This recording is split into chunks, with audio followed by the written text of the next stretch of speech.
This is the opening of the story. And you can read the text as a text number 5 to take a look later if you want to get the details of the story. They demanded a king's ransom for the leader of the Jews. The Jews were ready to pay it. But they couldn't because Maharam of Rothenburg himself refused to allow the Jews to pay the ransom to rescue him. Why? Why would he not allow them to purchase his own freedom? Why would he not allow them to practice the greatest mitzvah, the mitzvah of Pidyon Shvuim, of rescuing captives? Is a businessman? Because this might prove to become a lucrative business. It would incentivize the anti-Semites to do it again and again and again and again. Let's take a look at the principle. Let's skip ahead of here. Let's take a look at how the principle lays out in the code of Jewish law. You'll see it in text number 6. This is from the Talmud. That's actually the Mishnah and the Gemara here together. So it's written by the Tanaim and the Amoraim, text number 6, page 159. For the sake of society at large, captives are not redeemed for more than their actual monetary value. The reason for this is so that the captors will not seize additional captives. This is a very, very critical text, folks. This piece of Talmud right here is a critical text which is guiding us today in the hostage crisis that we are in right now. Let's read it one more time. For the sake of society at large, captives are not redeemed for more than their actual monetary value, which means you can redeem them, just not for more than their actual monetary value. The reason for this is that the captives will not seize additional captives. How's that going to affect the community at large? You're putting other people at risk. You could risk bankrupting the community. The prohibition is yeser al kadei demehem, to pay more than they are worth. You see, the sages of the Talmud understood full well the consequences of inaction of this matter. What's the consequences of inaction? What's going to happen to the hostages? Right? We can't even talk about it. What can happen to the hostages?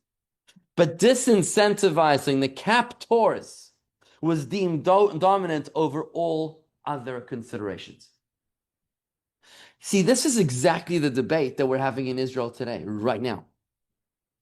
Is it hostages at any cost?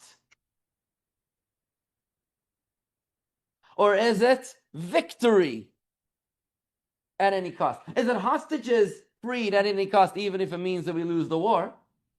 Or is it victory at any cost, even if it means that we lose the hostages? Do we prioritize the individual, allowing the hostages to be set free at any price? Or do we prioritize the community, letting go of the hostages in order to save the community? What are the dangers to the community? There's financial ruin to the community, or political and ideological bankruptcy when terrorists control our lives. And then when the Talmud says that for the sake of society at large, we learn here from Maharam of Rothenburg that it's the community that overrides the individual. The sages envisioned a vicious cycle being formed here. What happened? What did they envision? The Jews would be redeemed at ridiculous prices. So more Jews would be taken hostage at even higher prices. And so on, it would spiral ever higher and higher with insane numbers. If today you'll redeem a Jew at $1 million, tomorrow it might be $10 million. How about for $10 billion? And what's that going to do to the Jewish community? Until eventually they won't be able to afford it anymore. And then the hostages will languish in the prison unransomed anyways. So why wait till we drain the resources of the Jewish community? Let's just stop it right now. Now, how much is the value of a person? It says more than market value. How much is the value of a person? So you could argue very simply that, today we don't have slave markets, but then they did. How much is a man of a certain age bracket and a certain health or fitness level worth? You would be able to check that. But Maharam himself, in his particular case, he was a great sage, not an ordinary slave. How much is his price?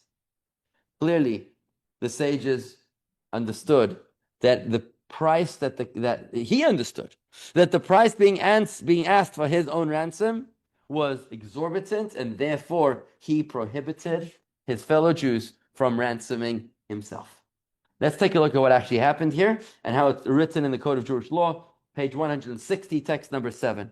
This is from Rabbi Shlomo Luria, who was a 16th century sage. I heard about Rabbi Meir of Rothenburg, who was imprisoned in the fortress of Ensisheim in Germany for several years, and the ruler demanded a large sum from the communities for his release. The communities wished to ransom Rabbi Meir, but he refused, arguing the captives should not be redeemed for more than their worth. His reasoning must have been that if the communities would ransom him, it may incentivize other rulers to do the same and hold other prominent Torah scholars hostage for exorbitant ransoms. Remember Donna Gracia last week we learned about? Donna Gracia was this extremely wealthy banker woman, and how the king wanted someone to marry her daughter. Well, simple solution. Take a Jew hostage, maybe a rabbi or something hostage, and then she'll pay any money in the world. Simple solution. Oh no. Eventually the wealth of the entire Jewish people would not suffice to ransom them, and the Torah would be forgotten amongst the Jewish people. Here is the proof that he was right. This is interesting. 16th century. Here is the proof that he was right. After this case of Maharam of Rothenburg, the rulers stopped seizing sages and holding them for ransom. 600 years later, he wrote that they stopped taking the sages' ransom. Sorry, it was 300. So we'll get to that shortly. So during the time of the slave markets, you would have a price. It was like buying a chicken. You go to slave market, I guess you'd buy a person, right? So there was a value. Today it's changing, and we'll see why soon. But in theory, if you had a price, if you understood that maybe, how much would you pay for? Think about it. How much would you pay to have somebody work for you, indentured, for the rest of their lives? You could figure out an hourly rate. You could figure it out, right? Well, what's the profession? What's the skill set?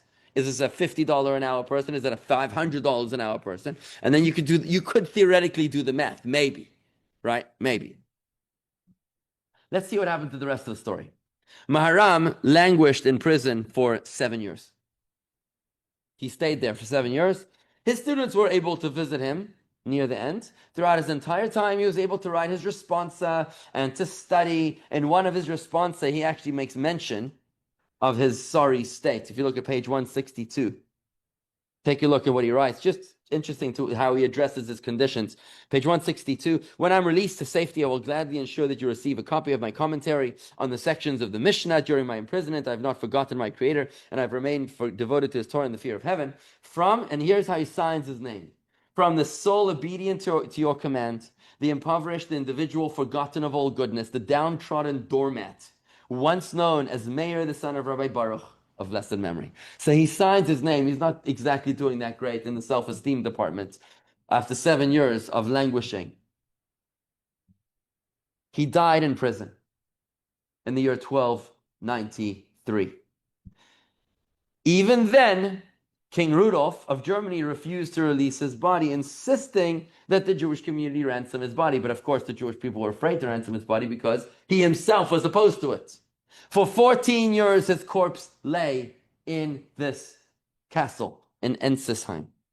7 years in prison, 14 years, his corpse is not released. In 1307, a wealthy Jew by the name of Alexander Wimpin brokers a deal with Rudolf. Perhaps he brokered a deal. There was less money. Maybe they moved it a little further down to be within the realm of the value of the hostage. I'm not exactly sure of the detail. Maybe he decided that enough is enough. Maybe the king decided that he wasn't going to get his way anyways. But they brokered a deal, and he was released for burial in Worms. Rabbi Meir appears in a dream to Alexander Wimpin, the businessman who paid for his release. And in the dream, he comes to thank him for releasing his body. You know, it's very important to be buried as a Jew, and a soul cannot rest in peace until it's buried properly. Rabbi Meir offered Alexander a deal. He says, either I'm giving you one of two choices to thank you. Either I'm going to bless you with wealth for you and your descendants, or imi b'mchitzasi, you will share with me my portion in heaven. What would you take, Dean, if you had a choice? Luxury in this world or luxury in heaven? Which one do you prefer? Don't answer the question. Pleading the fifth, right? By the way, there was one caveat, by the way. The caveat was, if you're going to go for the second choice, which is luxury in heaven, then you're going to have to join me now, because the train leaves now, so you're going to have to join me soon. So that was one interesting caveat, right? He accepted the offer, the latter offer, which in the dream, he said to him, I'll join you in heaven. He didn't die right away. How do we know the story? I mean, it was a dream, for heaven's sake. We know the story because Alexander Wimpin died a few months later. Maharam of Rottenburg was buried on Purim. Okay, in Purim of the year 1307. 6 months later, on Yom Kippur, 7 months later is when Alexander Wimpin passed away. After he died, Alexander comes in a dream to the local rabbi to tell him the story. That's how we know the story. Because he comes in a dream and he tells him, by the way, the reason I died is because people thought he was punished, by the way. People thought that he was being punished for having violated the prohibition of releasing the body. So he had to come back in a dream to the rabbi, and say to him, listen, it's not that I was punished. This is the deal that I was offered by Maharam, who offered to thank me by allowing me to join him in heaven. And in fact, they are buried adjacent to each other. There's a picture of the tombstones on page 164. Right there, it's still there in Rothenburg in Germany, where they're buried. And it's just interesting, the connection, that Rabbi Meir was buried in Purim, and he passed away on Yom Kippur, which is, the full name of Yom Kippur is Yom HaKippurim, the day which is like Purim. So Purim, Yom Kippurim, very interesting. Okay. And with that, we conclude our second story, the story of the Maharam of Rothenburg, who, incredible, he's heroic. He was just heroic. His legacy is such that he places the welfare of the community ahead of his own. I mean, for him to languish, for his corpse to lay there, desecrated for 14 years, for him to live the last 7 years of his life under those conditions, this is an incredible legacy, which teaches us volumes about today's treatment of the dilemma, the crisis. Nothing unites the Jews like a hostage crisis. Think about it. What happened here? They gave it all up, because we understood the value, the importance of this particular mitzvah of freeing captives. Can you imagine what would happen to a captive who was sold to a wicked master? Can you imagine some Jew over there, maybe a rabbi, who knows, maybe a woman, is purchased as a slave by some callous,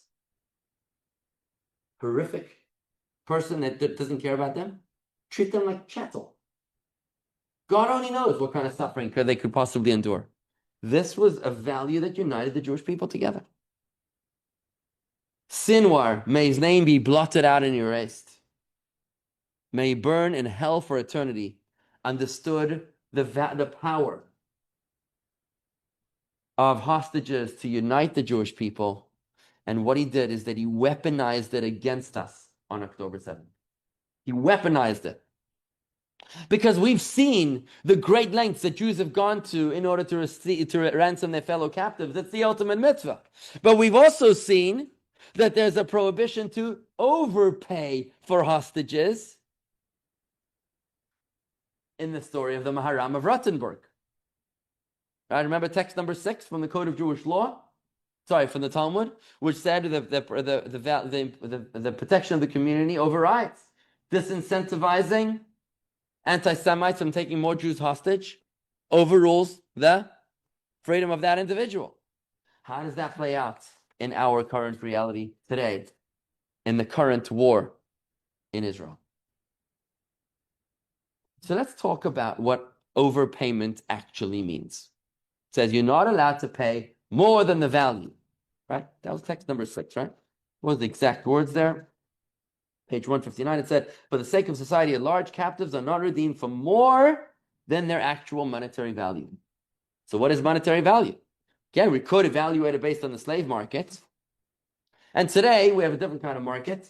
Today, we could see, Rabbi Yehuda Henkin is a judge, a codifier, was a judge, and he explains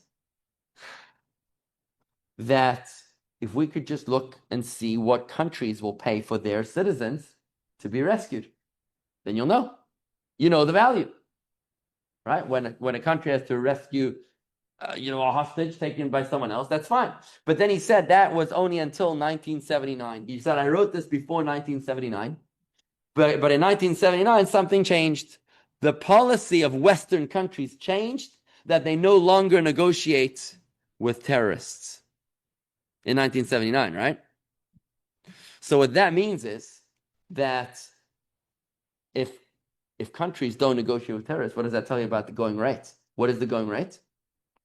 There is no going rate. That's what it means. It means that any $1 is too much. That's why they don't negotiate with terrorists. Now, there was an exception in 2014. Was that the Obama presidency? I think it was, right? In 2014, the United States secured the release of one U.S. military serviceman by the name of Sergeant Bo Bergdahl. They negotiated with the Taliban. Remember that story? Do you remember what they paid for him? 5 Taliban prisoners released from Guantanamo Bay. Which tells you, now that was a very, very rare exception, that the United States of America is negotiating with the Taliban, for heaven's sake. But they did. You could see a going rate of 5-1. Okay, so they released 5 terrorists for 1 American prisoner. It is what happened. How much did they release for the hostage? Hundreds for 1. Which, what does that tell you? That's more than the going rate. That's what it tells you. It's more than the going rate. Because you may argue, you may be able to argue and say 5 for 1 is fine. 5 terrorists for 1 hostage, fine. So we have 58 hostages left, right? By the way, it's the difference between a living hostage and a dead hostage. It's not the same price, just let's be clear, right? So you could potentially argue 5-1 is the going rate, even though that was a very, very, very unusual and rare exception. Really, you can't really say that because Western governments do not negotiate with terrorist organizations. And therefore, the answer to our dilemma is $1 is too much.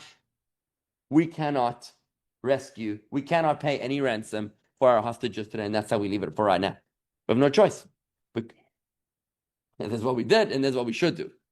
And by the way, good question. So who is we? There's the Israeli government. What? That was Obama, that's right.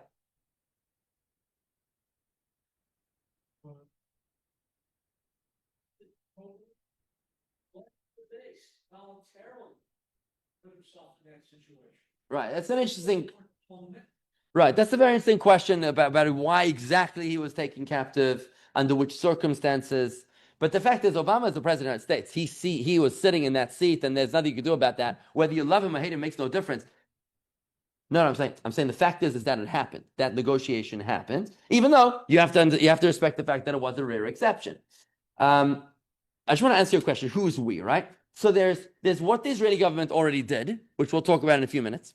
There's what the Israeli government should do moving forward. I mean, right now we're in the midst of Gideon's chariots, right? Gideon's chariots, which is. I'm getting messages from Israeli soldiers inside of Gaza all the time right now, because we just last week donated 21 more drones to the IDF to save lives in Gaza, and it's incredible the stories that they're sharing with me. We're going to try to produce a video. But what they're saying is that they're going into Gaza now because they've exhausted all negotiations. This is Gideon's chariots, which means we're not resting until it's over. I mean, time will tell if that actually happens, but we're in a new stage of war right now, where supposedly Israel is saying, or Bibi is saying, that they're not going to stop anymore. Who knows, right? But in theory, there's what they did, the mistakes of the past, and then there's what they should be doing right now. Where are we supposed to get our guidance from? The United Nations? Oh no. The European Union? Or maybe the great the great humanitarian centers of Spain and Portugal and England and Ireland, countries that kicked the Jews out for hundreds of years, these countries are now going to lecture us about how we're supposed to defend ourselves and bring our hostages home, right? So where are we supposed to find our values? Always in the Torah.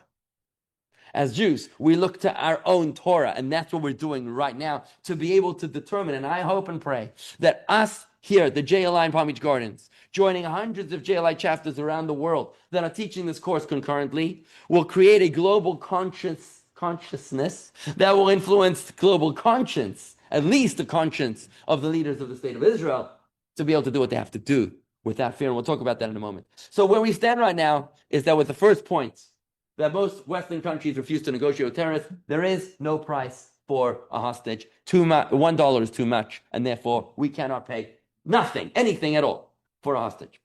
But there's the caveat. The caveat is, what about the danger to the lives of the hostages? You see, in a regular case of ransom, the kidnappers are motivated by money. One of our members was living in Boston 50 years ago, and his son was kidnapped one fine morning, in front of his house, and he had to come up with $50,000 in order to ransom his son. He was a young businessman then. He went over to the bank manager, and on a handshake, the bank manager gave him $50,000. He rescued his son. They caught the kidnappers. But till this very day, he still says he does business only with that bank, that little tiny bank out there in Boston, right? So the kidnappers were not interested in hurting the child. They were motivated by money. There's no motivation to hurt the hostages. But today's Arab terrorists are not motivated by money. They're motivated by hate. The hostages are merely bargaining chips to further their twisted political and ideological agendas. When the terrorists sense that the negotiations are failing, what do?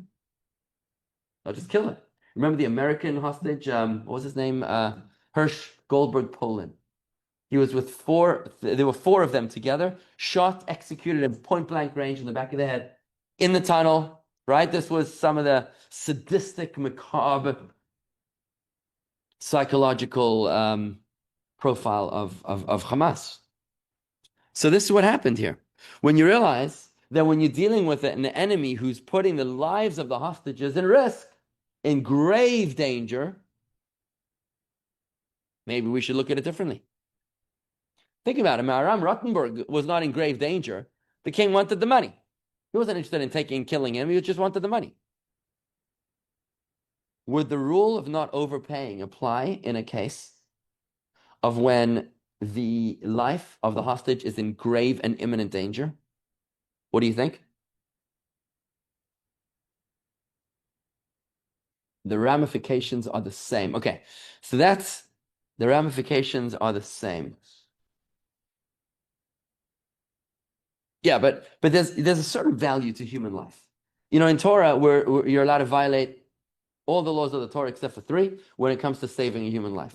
It's a value almost above all other values. The only ones you can't do are murder. Can't murder someone else to save your life. Adultery or idolatry. Those are the big 3. But otherwise, saving a life is a very big deal. It's like an imminent threat. Now, when you say that it's no different, Nachmanides, Ramban, he says that essentially every case of hostages is a case of imminent danger.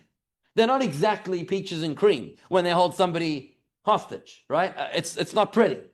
So yes, they're all in grave danger. You can have a heart attack from fear. You know, there's all sorts of problems. So Ramban says there's no difference.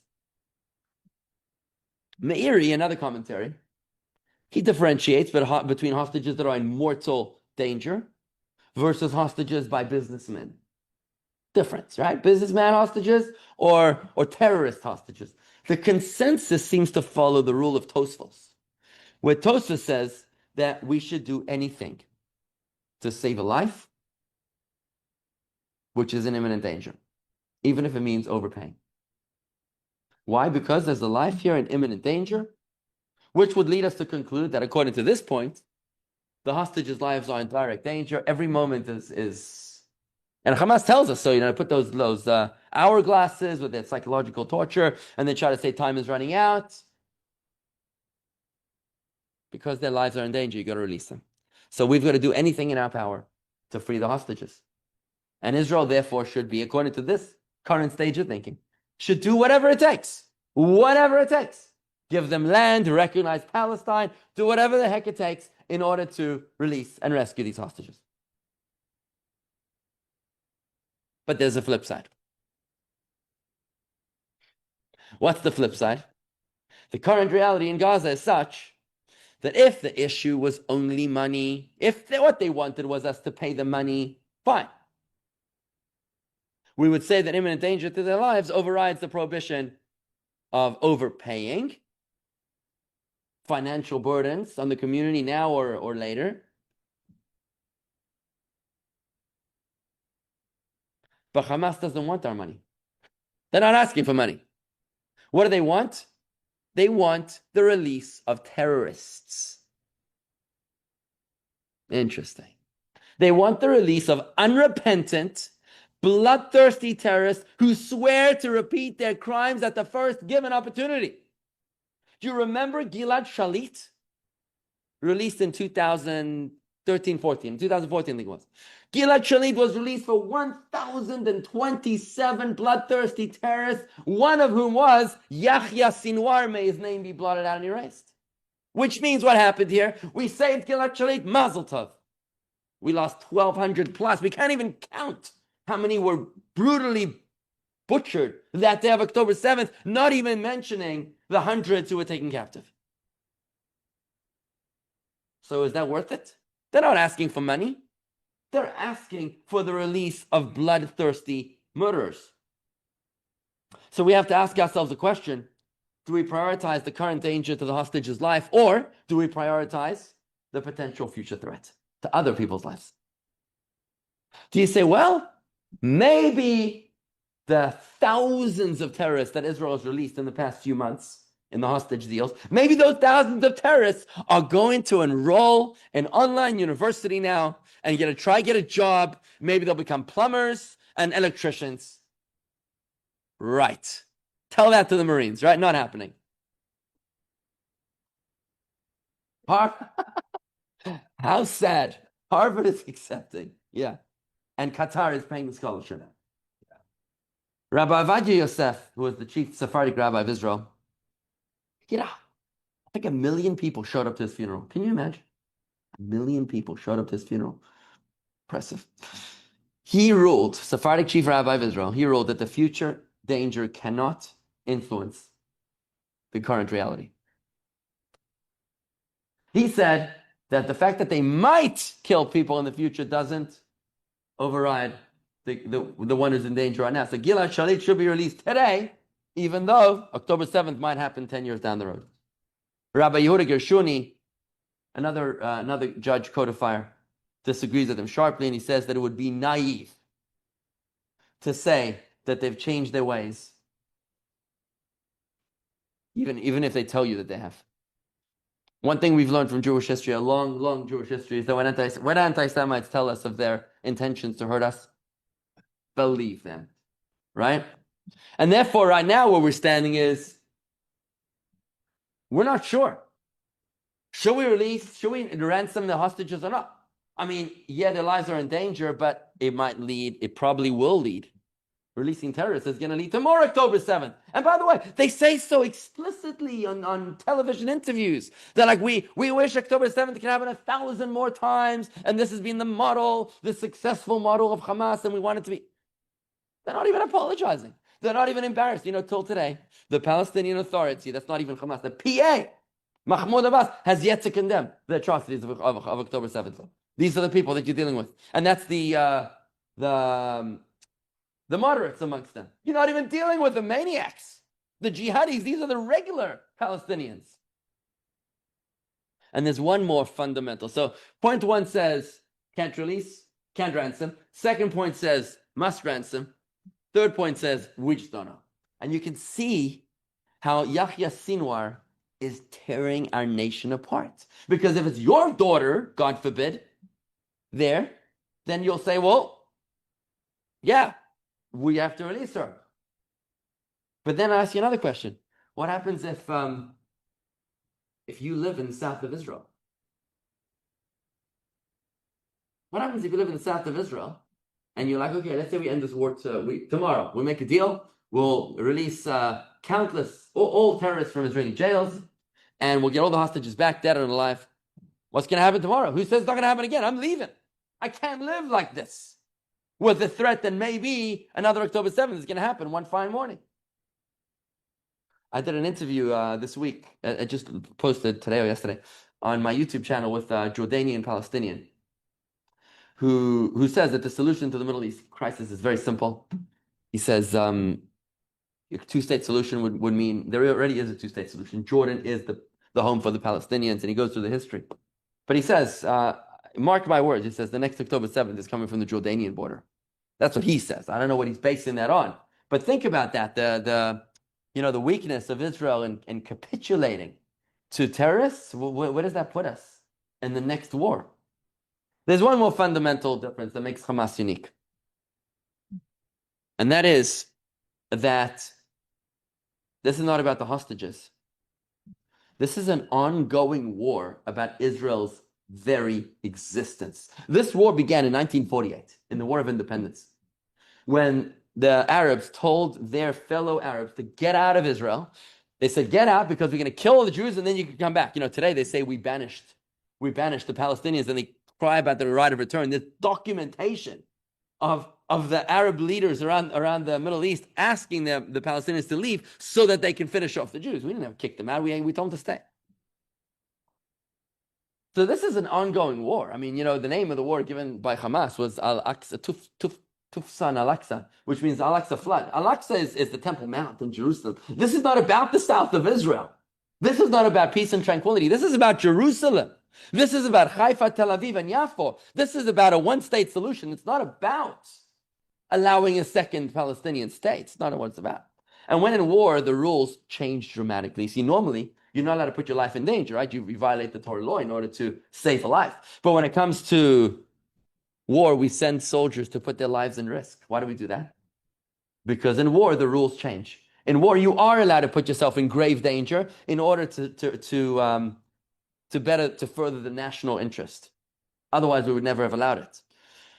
This would mean that none of the other considerations factor here in the case of Hamas. The only thing that matters in a case of war is the national victory effort and the risk to national security in the event of a hostage deal. So Rabbi Herschel Schachter, he rules that since this war is ongoing, we cannot prioritize one life over the far greater future danger.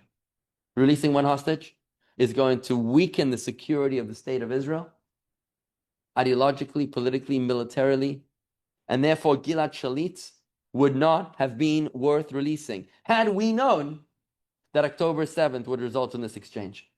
According to this, there's no way we could possibly agree to release terrorists for a hostage because it's a state of war. This is far more than money. It's far more than prisoners, than terrorists. This is about Israel's right to exist.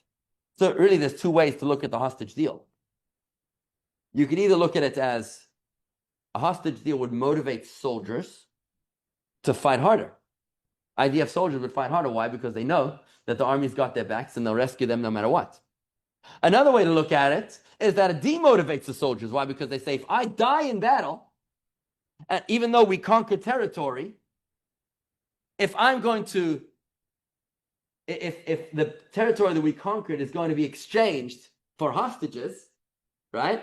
Then my sacrifice has been rendered futile, useless by a political hostage deal. So you can look at it either way.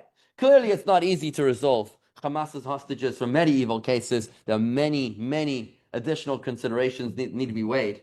But this unresolved crisis is tearing our nation apart. Because the family of the hostages, there's two committees of hostages in Israel, hostage families. One is far left, one is far right. One says, our kids have to come back home no matter what. The other one says, no, don't bring it back. Win the war, and we're standing up.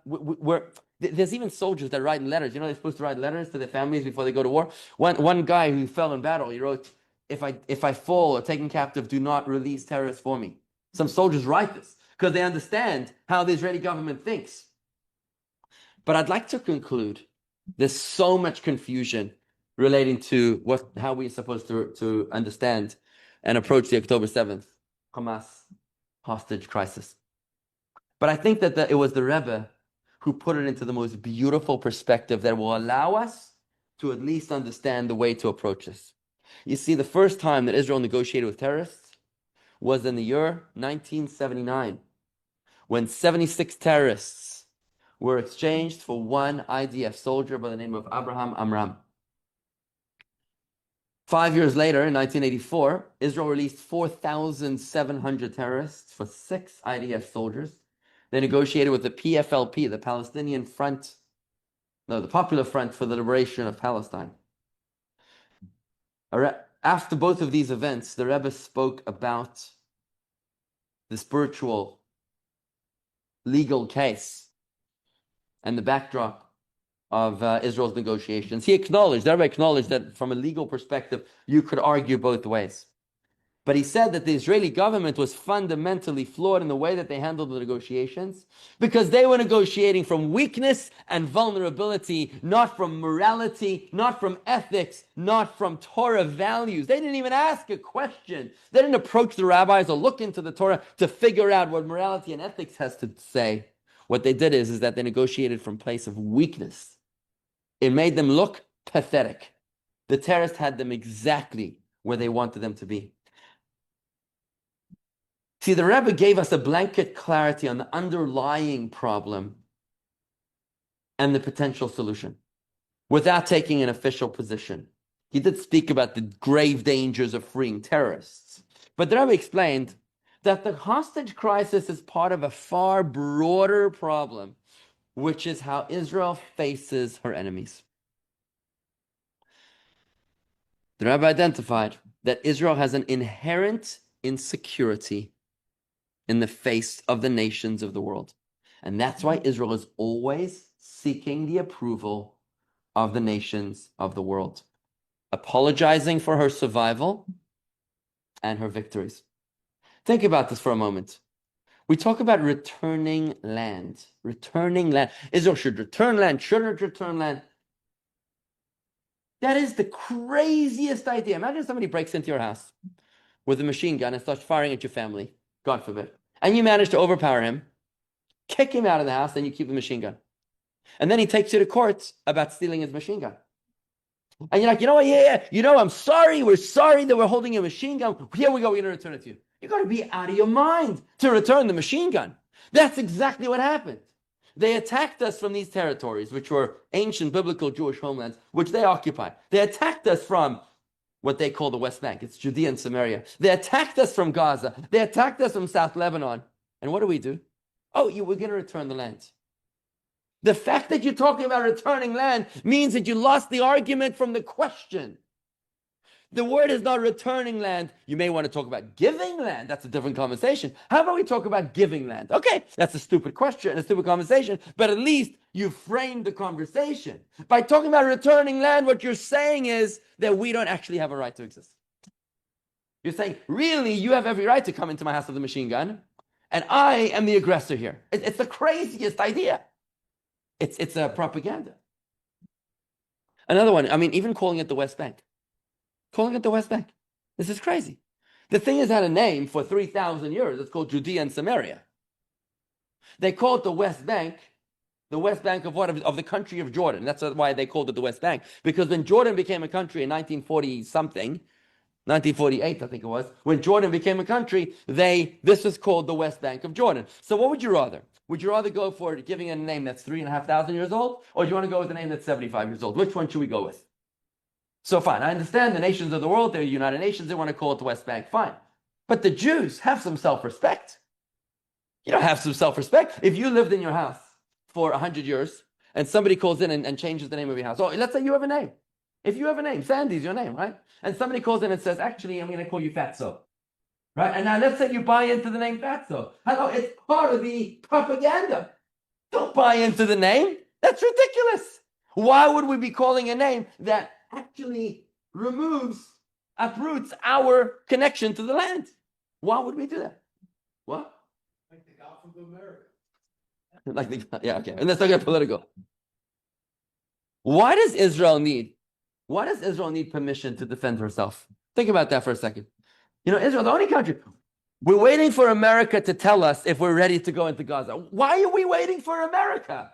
What are we waiting for the United Nations to have a meeting in order to decide whether or not Israel should have the right? Why would Israel even respond to the absurd double standards that the United Nations imposes on her? Insane double standards. Have you ever heard of another country that had to deliver humanitarian aid into their attacker?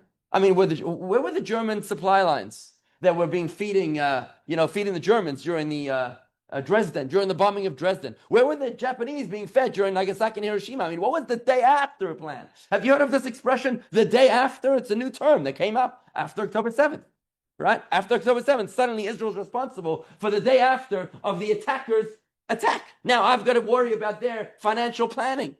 Why is that my problem? Hello, you attacked me, you're going to suffer the consequences. Hopefully you won't be here to survive the tale. Yet Israel buys into all this garbage. Why are we talking about humanitarian aid? Why are we talking about the day after? Golda Meir lost almost 3,000 soldiers in the Yom Kippur War. She knew that they were coming to attack. She knew.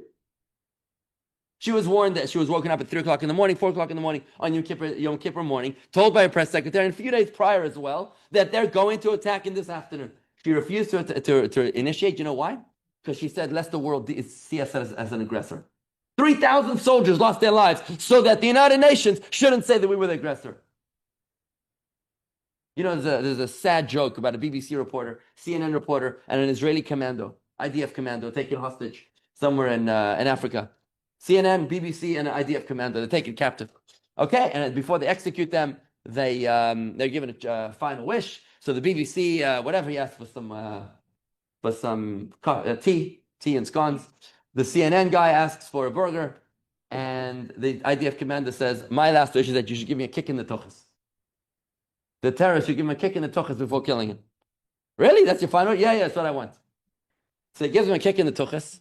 The Israeli commander goes rolling over and over, pulls out a gun from his, I don't know where, from his sock or something, shoots all the terrorists, gets the CNN and BBC guy into an IDF helicopter, which is around the bend, and they're off to freedom. The BBC and CNN guy, they're like, if you had a gun with you all the time, and thank you very much. If you had a gun with you in the first place, then why didn't you save us in the first place? Why do you have to wait for them to kick in the tuchus?